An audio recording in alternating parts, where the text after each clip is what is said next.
Hello everyone, hey I am back with another video lecture. और आज हम जिस चैप्टर को डिस्कस करें वो हमारे पास है चैप्टर 5 जिसमें पेरिफेरल जॉइंट मोबिलाइजेशंस को हम डिस्कस करें। ठीक है, इसमें कुछ बेसिक टर्म्स है, पहले वहाँ से स्टार्ट होंगी, डेफिनेशंस हैं। ठीक है, कुछ बेसिक कॉन्सेप्ट्स हैं आर्थोकाइनेमैटिक्स वगैरह के। ठीक है, कुछ मूवमेंट्स को डिस्कस करेंगे। इसी तरह से फिर हम इंडिकेशंस वगैरह को, लिमिटेशंस को, कॉन्ट्रा इंडिकेशंस को, मोबिलाइजेशन विद मूवमेंट्स को, मोबिलाइजेशन की टेक्निक्स को, फिर ये सारी चीज़ें डिस्कस होती है। ठीक है, हम सबसे पहले देख लेते हैं जॉइंट की मोबिलाइजेशन बेसिकली होती क्या है। जॉइंट की मोबिलाइजेशन एक मैनुअल थेरेपी की टेक्निक है। ठीक है, जिसको आप अपने हाथ से परफॉर्म करवाते हो। ठीक है, लाइक आप मैनुअली परफॉर्म करवाते हो। और ये बेसिकली दो चीज़ों के लिए ज़्यादा काम करते हो। एक तो लिमिट हुई भी है, कोई रेंज ऑफ मोशन वहाँ पे काम कर रहे हो। ठीक है, दूसरा ये पेन को मॉड्यूलेट करेंगे, आप ये कह सकते हो पेन के रिलीफ के लिए काम करता है। ठीक है, ये दो चीज़ों पे काम करता है। अब हमारे पास क्या हुआ होता है ना कि बायोमैकेनिक्स पे अल्टर हुई होती है कुछ पेशेंट्स में। ठीक है, तो वो जो बायोमैकेनिक्स अल्टर हुई होती है उनकी बहुत सी कॉजेज होती है, जैसे जॉइंट की फ्यूजन हो गई, कॉन्ट्रैक्चर्स बन जाते हैं, एडिशंस बन जाती हैं। ठीक है, तो इन सारों को अलाइन करने के लिए, इन सारों की लिमिटेशंस को ख़त्म करने के लिए, लाइक वो लिमिट हुई हुई है ROM, जिसकी वजह से वो बायोमैकेनिक्स जो अल्टर हुई हैं वो सारी ये कॉजेज़ जो हैं वो उनको कॉजेज़ को ख़त्म करने के लिए हम क्या करते हैं, जॉइंट की मोबिलाइजेशन टेक्निक्स को यूज़ करते हैं। ये पैसिव भी होती है, ये सेल्फ स्टिचिंग भी होती है, आप सारा कुछ इस पर परफॉर्म कर सकते हैं, लेकिन इसके कुछ कॉन्सेप्ट्स होते हैं। ठीक है, जिनके हम बेस पे काम करते हैं।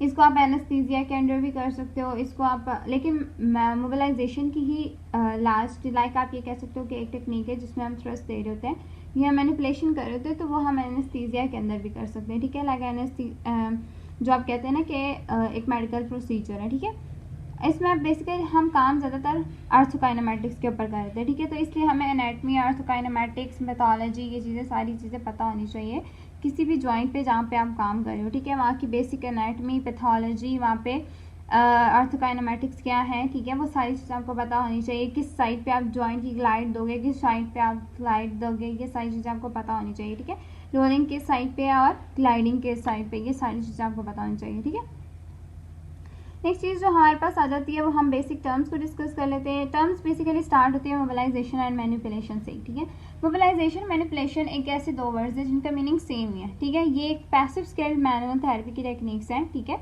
जो हमारे पास बेसिकली हम अप्लाई करते हैं ना जॉइंट के अंदर। ठीक है, जॉइंट की सरफेसेस पे, जॉइंट पे हम काम कर रहे होते हैं और सॉफ्ट टिश्यूज़ की भी मोबिलिटी पे काम करें, दोनों चीज़ों पे काम करते हैं, लेकिन इनकी स्पीड और इनका एम्पलीट्यूड डिफरेंट होता है। ठीक है, आप स्मॉल स्पीड के साथ भी दे सकते हो, स्लो स्पीड के साथ देते हो। अगर आप वेलोसिटी ज़्यादा रखते हो और एम्पलीट्यूड कम रखते हो तो तब भी आप परफॉर्म करते हो, और जब लार्ज एम्पलीट्यूड रखते हो तो स्लो वेलोसिटी के साथ आप परफॉर्म करते हो। ठीक है, ये दो इंटेंसिटी के क्वांटम्स होते हैं। ठीक है, आप इनके ऊपर बेसिकली काम कर रहे होते हो। ठीक है, फिर हमारे पास आ जाती है अच्छा, मैनिपुलेशन और मोबिलाइजेशन की मेन जो डिफरेंस यही होता है कि जो मोबिलाइजेशन होती है ना वो हमारे पास स्लो स्पीड है। ठीक है, जब आप कह रहे हो ना कि आप स्पीड ज़्यादा नहीं दे रहे हो, ठीक है, तो हमारे पास आ जाती है क्या, मोबिलाइजेशन। लेकिन मैनिपुलेशन एक होती है सडनली, जब आप सडन एक स्ट्रॉन्ग एम्पलीट्यूड या स्ट्रॉन्ग थ्रस्ट दे रहे हो ना हाई वेलोसिटी का, तो वो जो हमारे पास आता है वो हमारे पास कहलाता है मैनिपुलेशन। ठीक है, तो मैनिपुलेशन जो होती है बेसिकली एक स्ट्रॉन्ग सा आप जब थ्रस्ट दे रहे हो, स्ट्रॉन्ग से जर्क देते हो। देखो, मैं कैसे बात करती हूँ कि एकदम से आप किसी बंदे को, फॉर एग्जांपल किसी भी चीज़ को, ठीक है, एकदम से किसी बंदे को झटका देते हो तो क्या होगा उस बंदे के साथ, वो अपनी जगह से हिल जाएगा ना। इसी तरह से हम जो काम कर रहे होते हैं ना वो काम करते हैं मैनिपुलेशन के। लेकिन मोबिलाइजेशन होती है एक स्ट्रॉन्ग, आप स्लाइट मूवमेंट्स दे रहे होते हैं। ठीक है, आप डिफरेंट तरह से ट्रांसलेटरी या ऑसिलेटरी मूवमेंट्स दे रहे होते हैं, लेकिन आप किस तरह से दे रहे होते हैं, बेसिकली आप स्पीड उसकी जो होती है ना वो इतनी ज़्यादा नहीं होती, या आप उस पर ज़्यादा जो होते हैं ना काम नहीं कर रहे होते, आप टिश्यू का डैमेज ज़्यादा नहीं कॉज कर रहे होते। ठीक है, ऐसे बात कर सकते हो। फिर आ जाती है आपके पास सेकंड जो आ जाती है वो आ जाती है सेल्फ मोबिलाइजेशन। सेल्फ मोबिलाइजेशन है हमारे पास ऑटो मोबिलाइजेशन भी इसको कहते हैं। ठीक है, आप अपने ऊपर ही खुद ट्रैक्शन और ग्लाइडिंग दे सकते हो। ठीक है, अब हम ग्लाइडिंग और ट्रैक्शन का कॉन्सेप्ट आगे पढ़ेंगे। ठीक है, ये बेसिकली जॉइंट की सरफेस के अंदर दो मूवमेंट्स हो रही होती है। ठीक है, जिसमें हम क्या करते हैं ना कि बेसिकली डायरेक्ट हम स्ट्रेच कर रहे होते हैं ना जॉइंट की कैप्सूल को कर रहे होते हैं। ठीक है, ताकि हमारे पास ये जो है ना, ये हमारे पास जो टाइटनिंग हुई हुई है या मसल पे, या ये जो हमारी जॉइंट के ऊपर टाइटनिंग आ रही है ना, फील हो रही है, ये थोड़ी लूज हो जाए। ठीक है, फिर mobilisation with movements basically simply यही है कि आप मोबिलाइजेशन भी दोगे, लाइक जॉइंट की सरफेसेस पे भी काम कर रहे हो, और आप हमारे पास जो काम कर रहे हो दूसरा फिजियोलॉजिकल मूवमेंट्स हमारे पास, हम नीचे बताती हूँ लेकिन ऐसे भी बताते हैं कि जो आपकी फ्लेक्शन एक्सटेंशन की मूवमेंट है, ठीक है, वो जो मूवमेंट होती है ना वो फिजियोलॉजिकल मूवमेंट होती है। और जो आप बात कर रहे हो ना मोबिलाइजेशन की, ये जॉइंट की सरफेस के अंदर मूवमेंट होती है। मैं कहती हूँ मैं फ्लेक्शन कर रही हूँ ना, लेकिन जो दोनों पोर्शंस हैं, लाइक मैं कहती हूँ अगर मैं शोल्डर के जॉइंट की बात करती हूँ तो मेरे पास एक तरफ ह्यूमरस का हेड है, ठीक है, एक तरफ ग्लेनॉइड कैविटी है, ठीक है, जो ये दोनों सरफेस है इनके बीच में भी कुछ ना कुछ मूवमेंट परफॉर्म हो रही है ना, वो जो मूवमेंट होती है वो बेसिकली मोबिलाइजेशन कहला रही है, ठीक है। तो हम नीचे डिस्कस करते हैं कि ये बेसिकली होती क्या, ठीक है। ठीक है, फिजियोलॉजिकल मूवमेंट हमारे पास जो मूवमेंट है ना वो ये है कि मूवमेंट्स होती है पेशेंट खुद वॉलंटरी इस्तेमाल करे, ठीक है, जैसे मैंने आपको कहा फ्लेक्शन एक्सटेंशन की जो मूवमेंट है, ठीक है, और इसको हम ऑस्टियोकाइनेमेटिक्स भी कहते हैं। वो मूवमेंट्स जो हमारे पास बोन्स में हो रही होती हैं वो हमारे पास ऑस्टियोकाइनेमेटिक्स होती हैं, ठीक है, और वही मूवमेंट्स हम क्या कहते हैं फिजियोलॉजिकल मूवमेंट्स है, ठीक है। हम ट्रेडिशनल मूवमेंट जिनको हम कह रहे थे क्लासिक मूवमेंट्स होती है, ठीक है। एसेसरी मूवमेंट्स वो होती हैं जो हमारे पास एक्स्ट्रा मूवमेंट्स हो रही हैं। अब ये एक्स्ट्रा मूवमेंट्स पे हम बात करते हैं कि कैसे होती है, ठीक है। एक्स्ट्रा मूवमेंट्स वो मूवमेंट्स होती हैं जो हमारे पास ना सराउंडिंग टिश्यूज या एसेसरी, जैसे हम कहते हैं ना कि अगर बोन टू बोन अटैचमेंट है तो हमारे पास वो जो एक बोन की मूवमेंट दूसरी बोन को कॉज करी है वो मूवमेंट हो सकती है, ठीक है। इस तरह जो जॉइंट टेक की मूवमेंट्स है, कंपोनेंट मूवमेंट्स हैं, ये सारी होती हैं। अच्छा, अब हम कंपोनेंट मूवमेंट पे बात करें। कंपोनेंट मूवमेंट वो मोशंस होते हैं, ठीक है,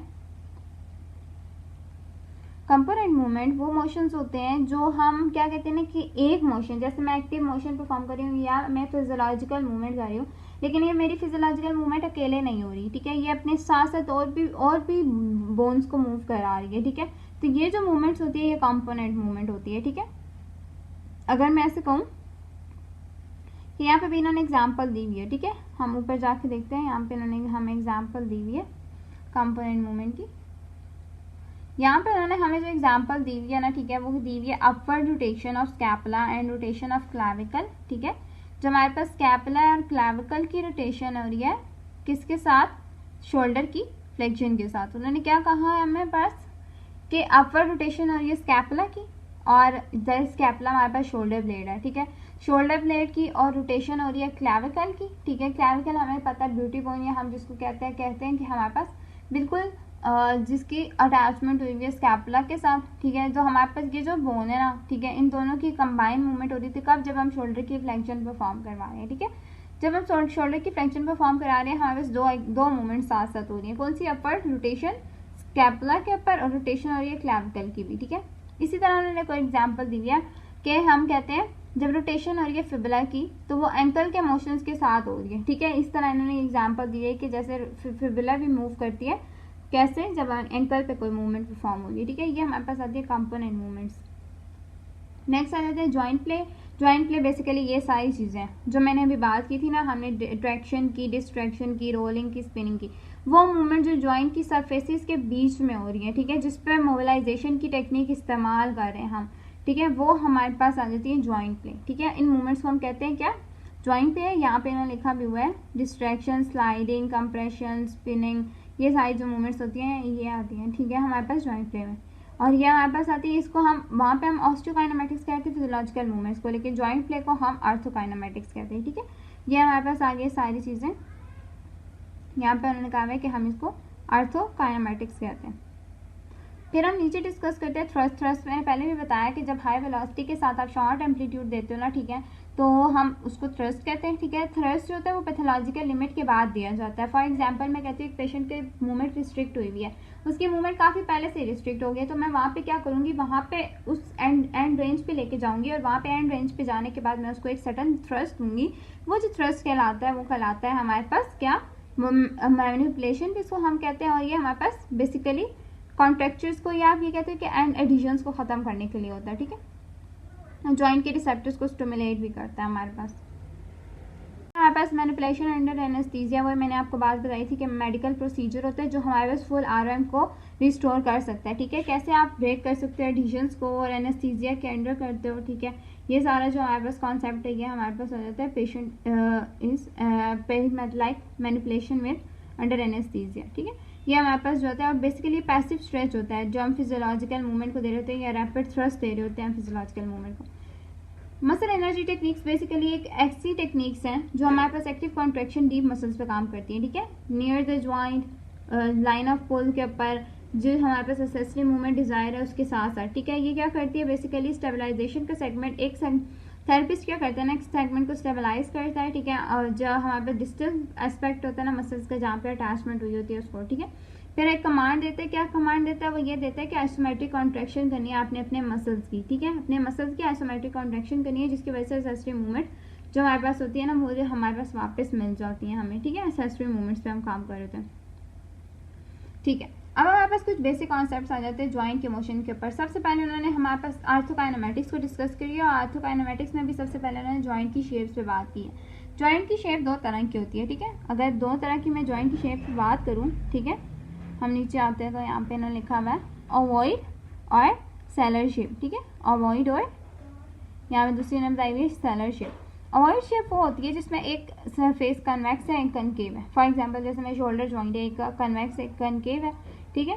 लेकिन जो इन्होंने सेलर शेप हमारे पास बताएंगे, सेलर शेप ये होती है कि एक ही सरफेस ऐसी है जिसमें कन्वेक्स भी हमें मिल रहा है और कनकेव भी मिल रहा है। फॉर एग्जांपल क्लेविकल का ये जो मीडियल एंड होता है ना, इसमें ऐसे हमें स्ट्रक्चर मिलता है, ठीक है। यह ऐसा होता है कि हमारे पास एक साइड इसकी कन्वेक्स होती है और एक साइड हमारे पास एक डायरेक्शन में कनकेव आ रही है, कि एक ही साइड है। मतलब मैं कहती हूँ कि ये जो मीडियल एंड है ना क्लेविकल का, ठीक है, इसका आधा पोर्शन कनकेव है और आधा पोर्शन कन्वेक्स है, ठीक है। ये जो हमारे पास आती है ना, इसको हम कहते हैं सेलर शेप, ठीक है, सैडल शेप भी इसको कहा जाता है। और ये ऐसी होती है कि जैसे ना,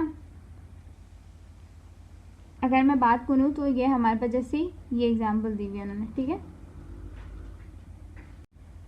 जैसे ये इन्होंने एग्जांपल दी हुई है ना, ये वाली जो हाईलाइट हो रही है, ठीक है, ये वाली जो सारा एरिया ना, ये वाला, ठीक है, ये जैसे इन्होंने बताया हुआ ना हमें सारा, ठीक है, ये वाला जो एरिया इन्होंने हमें बताया है, इसमें देखो, अगर आप गौर से देखो क्या हो रहा है, हमारे पास आधी शेप क्या हो रही है, एक साइड जो है वो हमारे पास कैसी मिल रही है हमें कन्वेक्स, एक साइड हमें कैसी मिल रही है कनकेव।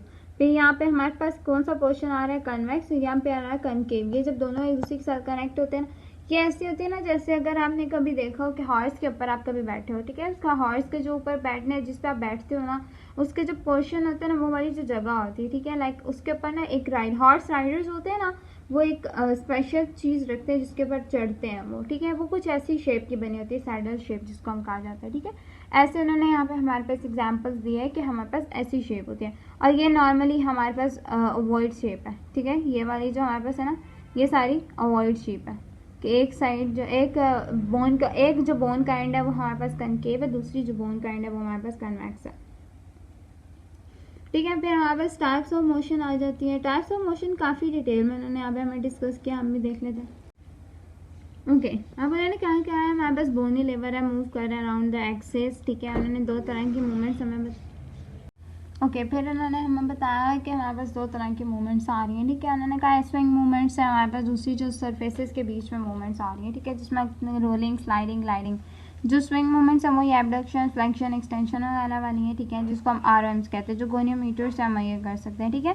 और जो दूसरी मूवमेंट्स है रोलिंग, स्लाइडिंग, स्पिनिंग वगैरह, वो जो होती है वो जॉइंट की सरफेसेस के दरमियान में आती है, ठीक है। सबसे पहले उन्होंने बताया कि हमारे पास रोलिंग के करेक्टरिस्टिक्स बेसिक ये हैं कि हमारे पास एक बोन दूसरे के ऊपर रोल कर रही है, ठीक है, ये बेसिक करेक्टरिस्टिक है कि हमारे पास एक बोन दूसरे के ऊपर रोल करती है, ठीक है। और वो कैसे करती है कि जैसे मूवमेंट परफॉर्म हुई तो हमारे पास जॉइंट की सरफेसेस के बीच में भी मूवमेंट परफॉर्म हुई। इसमें उन्होंने कहा सरफेसेस इनकॉन्ग्रुएंट होती हैं, ठीक है। अगर सरफेसेस इनकॉन्ग्रुएंट है हमारे पास तो एक पॉइंट नए दूसरे पॉइंट से मीट करता है, ठीक है। इसका दूसरा करेक्टरिस्टिक ये है। तीसरा उसका ये है कि ये एंगुलर मोशन में परफॉर्म होती है, लाइक स्विंग के मोशन करती है, ठीक है। चौथा ये कि चाहे वेदर सरफेस कन्वेक्स है या कनकेव है, इससे कोई रिलेशन नहीं है कन्वेक्स या कनकेव का, हमेशा सेम डायरेक्शन में जहाँ पे हमारे पास मूवमेंट हो रही है वहीं पे रोलिंग परफॉर्म होती है, ठीक है। तीसरी उन्होंने अब फिर उसके बाद उन्होंने चीज़ बताई हुई कि हमारे पास कंप्रेशन कॉज करती है हमारे पास सरफेसेस के अंदर, ठीक है, जिनके बीच में हमारे पास स्विंगिंग वगैरह या सेपरेशन हो गई जहाँ पे, ठीक है। पैसिव स्ट्रेचिंग होती है using bone angulation along with the major cause या may cause stressful compressive forces, ठीक है। और नॉर्मली जो हमारे फंक्शनिंग होती है वो प्योर रोलिंग हमारे पास नहीं हो रही होती, ठीक है, कॉम्बिनेशन होती है इसके साथ स्लाइडिंग और स्पिनिंग की। कभी भी प्योर रोलिंग, सिर्फ रोलिंग जो अकेले परफॉर्म नहीं होती, ठीक है। नेक्स्ट हमने ये हमें दिखाई हुई कि रोलिंग जो होती है वो हमेशा सेम साइड पे परफॉर्म हो रही है, ठीक है, सेम साइड पे, जिस साइड पे हमारे पास बोन की मूवमेंट हो रही है, या ये जिस तरह बोन मूव कर रही है उसी साइड पे हमारे पास रोलिंग परफॉर्म हो रही है। फिर हमारे पास आ जाती है स्लाइड या ट्रांसलेशन मूवी। ट्रांसलेशन उन्होंने क्या हमारे बताया हुआ एक करेक्टरिस्टिक है characteristics of one bone sliding across the other, ठीक है, वही हमारे पास एक बोन स्लाइड करेगी, ट्रांसलेट करेगी दूसरे के ऊपर, ठीक है। अब उन्होंने क्या प्योर स्लाइडिंग होगी तो स्लाइड जो होती है वो सरफेसेस मस्ट बी कॉन्ग्रेंट, ठीक है, दो सरफेसेस को हमेशा कॉन्ग्रेंट होना चाहिए अगर प्योर स्लाइडिंग चाहिए, ठीक है, फ्लैट हो या कर्व हो लेकिन कॉन्ग्रेंसी होनी चाहिए। कॉन्ग्रेंसी होती है कि रफ ना हो सरफेसेस, ठीक है, कॉन्ग्रेंट होनी चाहिए, ठीक है। और एक point same point on one surface come in contact with the new point, ठीक है, उसमें हमने कहा था एक पॉइंट जो वो डिफरेंट सरफेसेस के साथ कनेक्ट करेगा, लेकिन इसमें उन्होंने ये कहा है कि सेम पॉइंट न्यू पॉइंट के अपोजिंग सरफेसेस के साथ जो होता है वो कनेक्ट करता है, ठीक है। इसका ये कॉन्सेप्ट है ट्रांसलेशन स्लाइडिंग का, ठीक है। फिर हमारे पास आ जाते हैं, उन्होंने कहा प्योर स्लाइडिंग बहुत हमें होती ही नहीं है, ठीक है, मतलब बिल्कुल प्योर स्लाइडिंग नहीं होती क्योंकि कोई भी सरफेसेस प्रॉपरली कॉन्ग्रेंट नहीं है, ठीक है। अब उन्होंने डायरेक्शन हमें बताई हुई है, अगर तो उन्होंने कहा डायरेक्शन स्लाइडिंग की डिपेंड करती है कि सरफेस कन्वेक्स है कनकेव। स्लाइडिंग जो होती है हमेशा अच्छा स्लाइडिंग होती है ऑपोजिट डायरेक्शन में होती है अगर हमारे पास मूविंग बोन जो है वो कन्वेक्स हो। फॉर एग्जांपल ये कौन सी हमें बताई जा रही है कि हमारे पास कन्वेक्स सरफेस होती है मूविंग शोल्डर जॉइंट पे, ठीक है। तो अगर आप शोल्डर जॉइंट की एग्जांपल लेते हो तो हमारे पास हमेशा स्लाइडिंग ऑपोजिट डायरेक्शन में होगी, ठीक है। जैसे यहाँ मैंने दिखाया हुआ रोलिंग सेम में हो रही है लेकिन स्लाइडिंग बैकवर्ड या ऑपोजिट डायरेक्शन में हो रही है, ठीक है। इसी तरह उन्होंने दूसरी से हमें बताया हुआ है कि हमेशा स्लाइडिंग और स्लाइडिंग सेम डायरेक्शन में होगी अगर मूविंग सरफेस कनकेव होगी, ठीक है। मूविंग सरफेस कनकेव होगी ना, यहाँ पे इन्होंने दिखाई हुई मूविंग सरफेस कनकेव है तो स्लाइडिंग भी हमारे पास सेम डायरेक्शन में जा रही है रोलिंग के साथ साथ, ठीक है। ये इन्होंने हमारे पास बताया है कि इस तरह से जो मूवमेंट है ना वो हमारे पास स्लाइडिंग में हो रही है, ठीक है। और इसी को हम कन्वेक्स कनकेव रूल भी कहते हैं, ठीक है, मतलब सेम सरफेस पे और ऑपोजिट डायरेक्शन में कन्वेक्स सरफेसेस और कनकेव सरफेसेस की मूवमेंट होती है, ठीक है।